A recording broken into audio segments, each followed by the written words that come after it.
the things that Apostle Paul wrote were not consistent.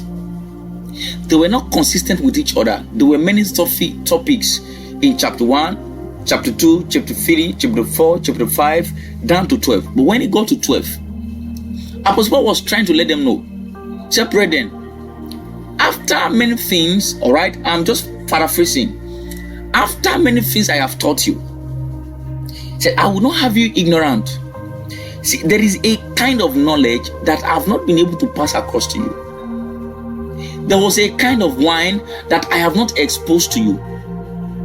There was a kind of experience that I want you to understand.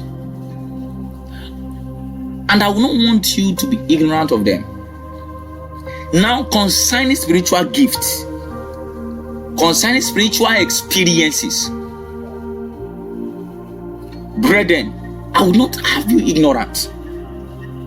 For you know, you were Gentiles, carried away unto these dumb idols, even as ye were led. Wherefore I give to you, can we see?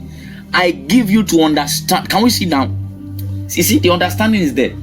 Wherefore I give you to understand that no man speaketh by the Spirit of God calleth Jesus accursed, and that no man can say that Jesus is the Lord but by the Holy Spirit. Now verse 4 says, now there are diversities of the gift, but the same Spirit.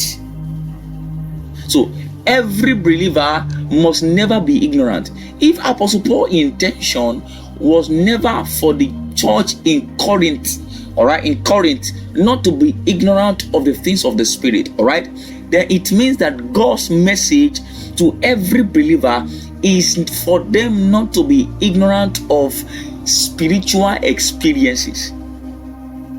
It's just, it's more of like, the word that the Lord gave us this year. The word that the Lord gave us this year is, He said this year is going to be a year of supernatural experiences. Our year of supernatural experiences. We'll start experiencing something strange. Me, I have testimony. But that's not where I'm going. But what I'm trying to establish is that God doesn't want, Apostle Paul doesn't want the church in Corinth to be ignorant of those things.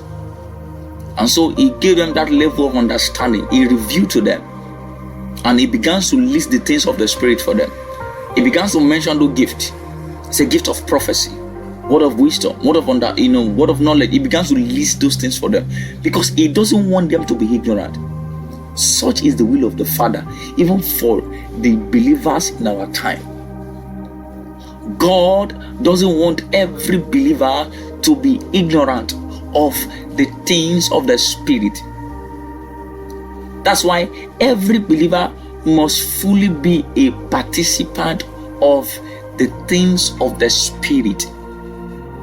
Every believer must be fully engaged in the things of the Spirit. You know why? God is a spirit. The book of John says God is a spirit.